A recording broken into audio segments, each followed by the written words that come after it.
এই হার উপর যদি দুটা নোক্তা দেওয়া হয়, এটা হলো গোলতা বলি আমরা। এর নাম হচ্ছে গোলতা। এর নাম কি? গোলতা।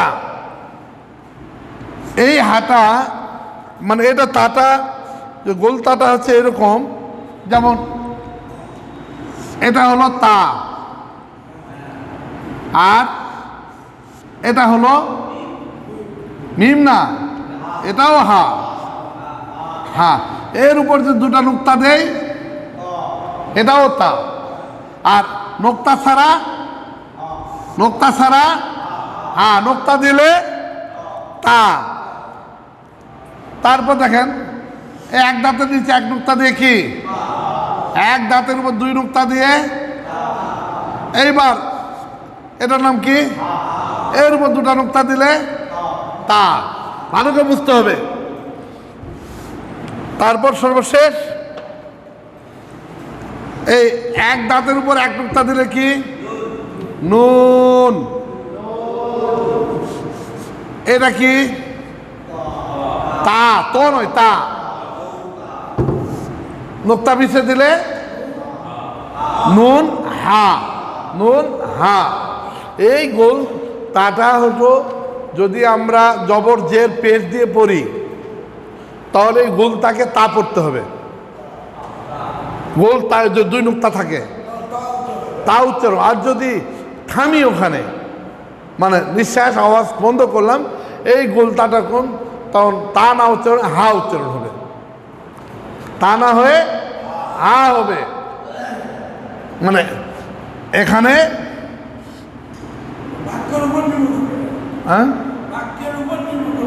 হ্যাঁ, বাক্যের শেষ হরফে, বাক্যের বা শব্দের শেষ হরফে গোলতা মানে মিলে পড়লে তা পড়তে হবে, আর থামলে হা পড়তে হবে। তোর ওই নিয়মটা পরে আসতেছে।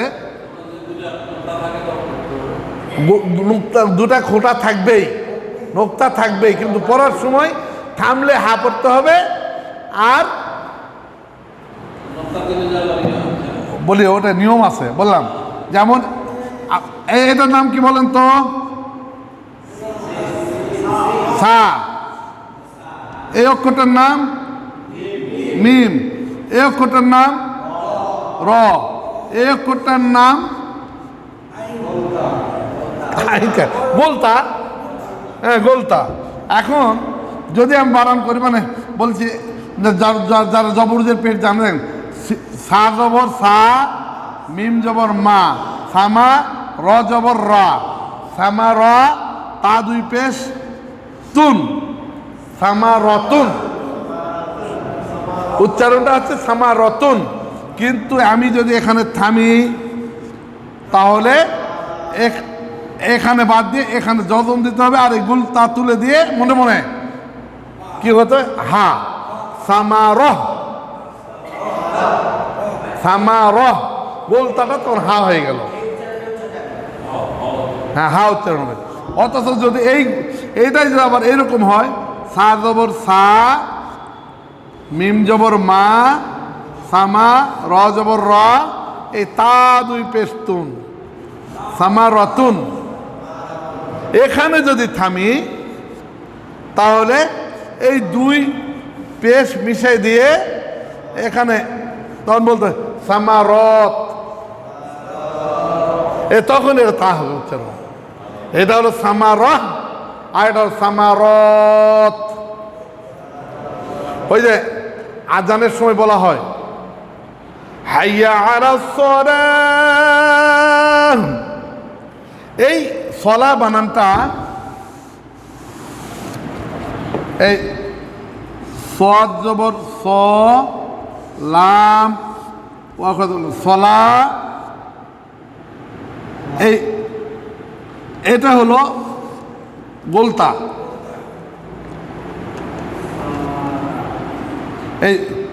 এটা হলো খারা জবর আছে, সলা। আমরা এখানে এটা পড়ি হাইয়া আলা সলা, এই সলা। আর যে বলা লাগতো সলাত, মানে গোলতা থাকার কারণে সলাহ, এই গোলতাটা হা হয়ে যাচ্ছে। হ্যাঁ, যেমন আসসালাতু, হয় আসসালাতু, এই তখন যখন উচ্চারণ করতেছি, অক্ষ করতেছি, থামতেছি না, মানে স্টপ হচ্ছে না, তখন ওটা হলো মানে তা উচ্চারণ হবেই। হ্যাঁ, আসসালাতু খায়রুম মিনান নাওম, তখন আসসালাহ বলে খায়রুম মিনান নাওম বলতেছি না। হ্যাঁ, তো পেশ হবে, কিন্তু বানানটা এরকমই, কিন্তু থামার কারণে এখানে হা উচ্চারণ হবে। ওটা আমরা পরে শিখব। তাহলে এখানে আরেকটা জিনিস শিখলাম। এবার হচ্ছে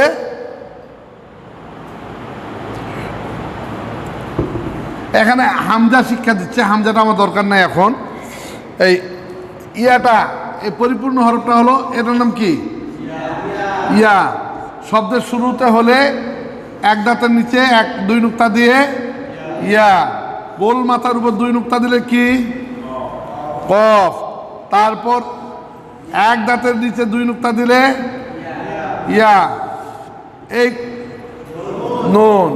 তার ইয়া, কফ, ইয়া, নুন।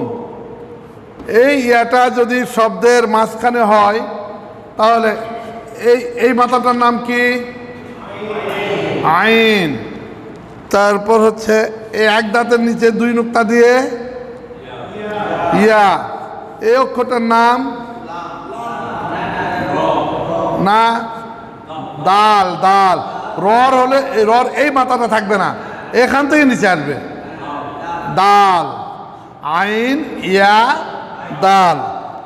আর এটা শব্দের শেষে যদি হয় তাহলে এই মাথাটার নাম কি? খ।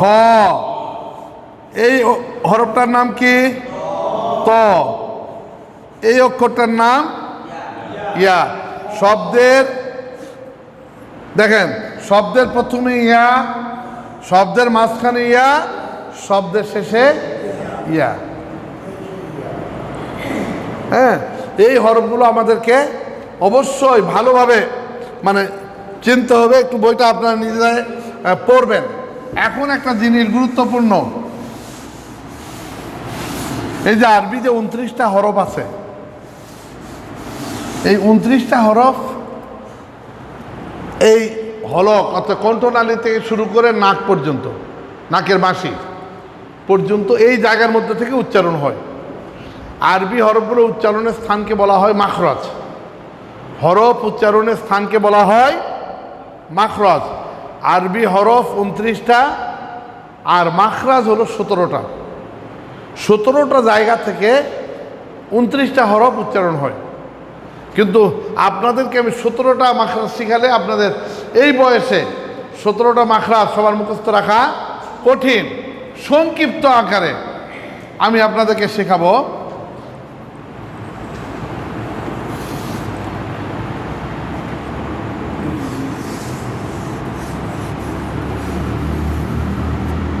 এটা মনে করেন কাল্পনিক, এটা হলো ওই মানে মাথা, মানে এই চেহারা। এখানে একটা পরিবারের 29 জন সদস্য, 29 জন সদস্যকে আমরা মানে প্রত্যেক সদস্যের জন্য তার ঘর থাকা দরকার। কিন্তু এমন পরিবার আছে, যেমন আমাদের পরিবারের সদস্য সংখ্যা অনেক ছিল, ছোটোবেলা আমরা দেখেছি, মানে একই চৌকি, তখন তো চৌকি, তারপরও মেঝে, এগুলো তো আমরা থাকতাম। হ্যাঁ, দেখা যেত আমরা থাকতাম, আমরা 3 ভাই, আমি, আমার ছোট আরেক ছোট, 3 ভাই মিলে একটা মুরগির ঘর ছিল। মুরগির ঘরের উপর ওই চাটাই বিছে দেওয়া থাকতো বা পাটি দেওয়া থাকতো, ওর উপর 3 জন থাকতাম। যারা একটু বেশি বড় হয়েছে তাদের জন্য আলাদা একটা ঘর, একটা চৌকি থাকতো, আর যারা স্পেশালি তাদের জন্য এরকম। তো এই 29 জন সদস্য, এই 29 জন সদস্যকে আপনাদের ওই ছোট বইটার মধ্যে দেখেন, মানে মাত্র 5টা জায়গা থেকে, 5টা ঘরের মধ্যে, 5টা ঘরের মধ্যে রাখা হয়েছে। তার মধ্যে এখান থেকে এই পর্যন্ত একটা ঘর, এখান থেকে এই পর্যন্ত 1 2 3, এই 3টা ঘর, এই 3টা মানে এই 3টা মিলে একটা ঘর, এটাকে বলা হয় কণ্ঠনালী। এই কণ্ঠনালী থেকে এই কণ্ঠনালীর শুরুতে 2টা হরফ বসবাস করে, সেটা হচ্ছে এই অক্ষরটার নাম কি? না, হামজা হা, এই জায়গায় বসবাস করে হামজা হা। এই মাঝখানে বসবাস করে এই অক্ষরটার নাম কি? এই অক্ষরটার নাম হা। আর এই কণ্ঠনালীর শেষে এখানে বসবাস করে গইন খ। এই 6টা হরফ, এই 6টা হরফ, এই জায়গাটার নাম হচ্ছে কোরআন, এই ঘরটার নাম হচ্ছে হলক। এই ঘরটার নাম কি? হলক, মানে কণ্ঠনালী।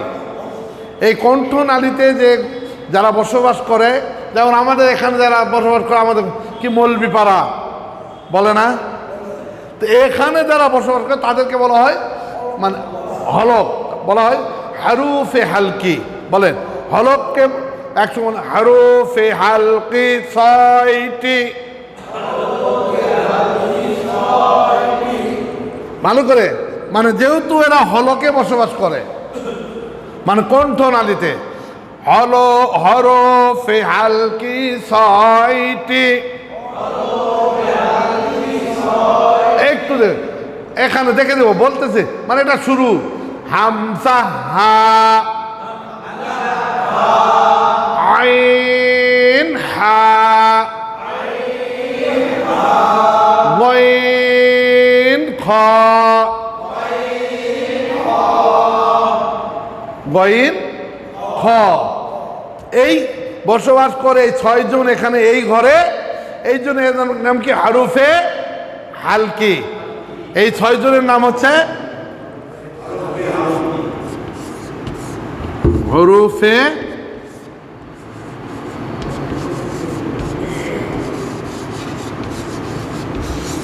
হালকি। কয়টা অক্ষর? 6টা। এখন মনে কর শুরু হলো, আর যদি করি তাহলে এই ঠোঁটে আছে 4টা হরফ। ঠোঁটে কয়টা? এই যেটা হলো ঠোঁটে 4টা হরফ বসবাস করে। ঠোঁটকে আরবিতে বলে সাফউন। আর যারা বড় বলে খঞ্জনপুর যারা বসবাস তাদের কি বলে? খঞ্জনপুরি, তাই না? জয়পুরি, রংপুরি, ফরিদপুরি, যশোরী। তো এই ঠোঁটে যারা বসবাস করে তাকে বলা হয় সাফউই। হ্যাঁ, হরফে সাফউই 4টি। এর নাম হলো হরফে, না এটা হরফগুলা লেখি, হরফে ফা, ওয়াও, বা, মিম। এই কয়টা এই ঠোঁটে বসবাস করে। ঠোঁট আচ্ছা আছে, তা হোক, কিন্তু এখানে খেয়াল আমি একটু বুঝে দিচ্ছি। মানে আমার এক উস্তাদ বলেছিলেন যে যদি কেউ 10 বার পরে যে সে যতটুকু শিখবে, সে যদি 1 বার লেখে তাহলে 10 বারের সমান 1 বার লেখা। আর কেউ যে 10 বার লেখে, তার মানে কি 10 গুণন 10, তাহলে 100 বার।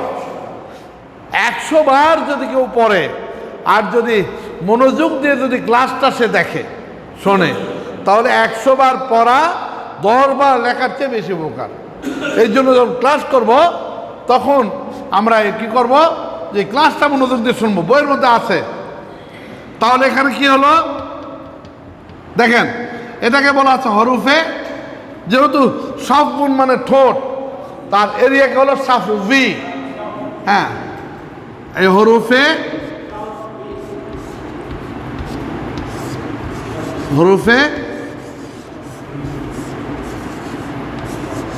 শাফউই। হরুফে শাফউই চারটি, এই হরুফে শাফউই চারটি। এর মাঝখানে মনে করে এই যে দাঁত আছে, দাঁত আছে, এদিকে দাঁত আছে, দাঁত আছে, দাঁত আছে, এই মাঝখান এইটুকুর মধ্যে ঠোঁটের ভিতর থেকে এই পর্যন্ত এটা এখানে বসবাস করে, এখানে বসবাস করে 18টা হরফ। মানে এখানে 6 জন সদস্য, ঠোঁটে 6 জন, হলকে 6 জন, ঠোঁটে 6 জন। আর মাঝখানে মানে মাঝখানে এই একটা জায়গাটা অনেকের বড় বড় ফ্যামিলি যেখানে আছে, অনেক ফ্যামিলিতে দেখবেন যে তাদের ডাইনিং স্পেসটা বিশাল। ওই যখন অনেক মেহমান আসে, ডাইনিংয়ে সবাইকে একবারে মানে ঢালা বিছনা করে দেয়। এখানে 18টা সব বসবাস করে। 18টা কি কি দেখেন ভালো করে। এটার নাম কি বলেন? তা। এটা সা। এটা তারপর হচ্ছে এটা, এটা, এটা, এটা, এটা, এটা, এটা, ও সদ, সদ, দদ। তারপর হচ্ছে ত, জ, ত, জ, কফ, কাফ, লাম। কটা হলো? 18টা হলো। 1 2 3 4 5 6 7 8 9 10 11 12 13 14 15 16 হ্যাঁ আরো দুটো আছে। তা, সা, জিম, দাল, জাল, র, জ, সিন, স, জ, ত, জ, সা। ও না, মিম নয়, নুন, নুন, নুন। আর হচ্ছে ইয়া। কটা হলো? 18টা। 28টা তো, 28টা হোক, আরো হরফ আছে। তাহলে এখানে 6, এখানে 18। আলিফ, আলিফ মানে আলাদা, আলিফ হবে না, মানে আলিফের দিকে এক অন্য জায়গায় আছে। তাহলে এই 18 আর 4 22, 22 আর 6 28। এখন দেখেন এই জায়গায় নাক, নাকের বাঁশির থেকে, নাকের বাঁশিতে হলো সবার পরে নাকের বাঁশি থেকে দুটা হরফ, মানে দুটা উচ্চারণ হয়, দুটা। আচ্ছা, গুন্না, গুন্নার কোনো হরফ নুন এবং মিম, নুন মিম তো এখানে আছে, কিন্তু ওই গুন্নাটা উচ্চারণ হয় নাকের বাঁশি হতে, নাকের বাঁশি থেকে গুন্না উচ্চারিত হয়। আর এই মুখের খালি জায়গা, এই খালি জায়গার থেকে মদের হরফ পড়া যায়।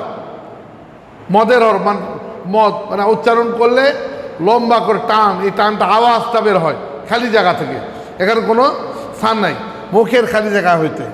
আর তাহলে এটাকে বলা হয়, 18টাকে বলা হয়, যেহেতু মাঝখান থেকে হয়। এখানে হলো কণ্ঠনালী আর এখানে হলো ঠোঁট, এর মাঝখান যেই জায়গাটা, সেই জায়গাটার নাম হলো মানে মধ্যখান। এই মধ্যখানকে আরবিতে বলা হয় ওয়াস্তুন। ওয়াস্তুন মানে মধ্যখান। তার এই মধ্যখানে যারা বসবাস করে তাদেরকে বলে হরফে ওয়াস্তি। হরফে ওয়াস্তি, হরফে ওয়াস্তি 18টি। এই 18টা হরফের নাম হচ্ছে হরফে ওয়াস্তি। তাহলে হরফে হালকি, হরফে শাফউই, হরফে ওয়াস্তি। মদের হরফ, নাকের বাঁশি, কয় জায়গা? হরফ, ঠোঁট, ওয়াস্ত মানে মাঝখানে, নাকের বাঁশি, গুন্না, আর মুখের খালি জায়গা হতে মদ। এই 5 জায়গায় থেকে এই 28টা হরফ তো আছে। এখানে আলিফের কথা বলেছেন। আলিফ, আলিফের প্রকৃত মাখরাজ নাই, আলিফের প্রকৃত মাখরাজ নাই। আলিফ 2 প্রকার হয়। আমরা যেটাকে আলিফ বলি, এই আলিফটা আমরা শিখাবো। আপনাদের ছোট ওই যে সহিহ তালিমুল কোরআন বইটা বের করেন, ওই যে ওই রকম ছোট। আসলে আমাকে একটা দাও তো, আছে না?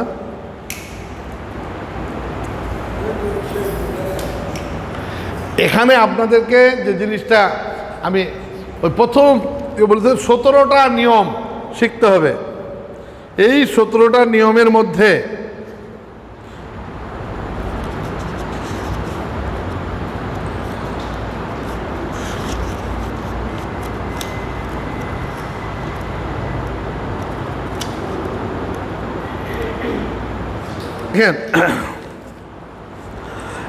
এই এখানে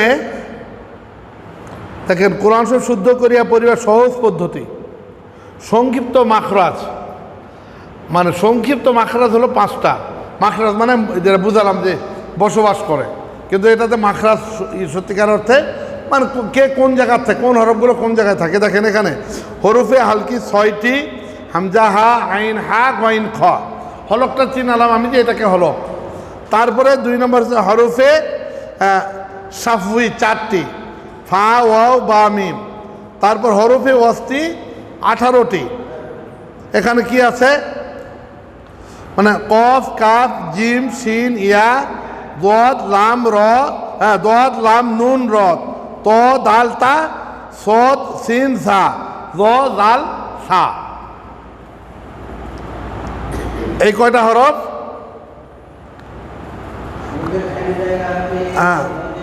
না, এটা হলো এই হরফে ওয়াস্তি।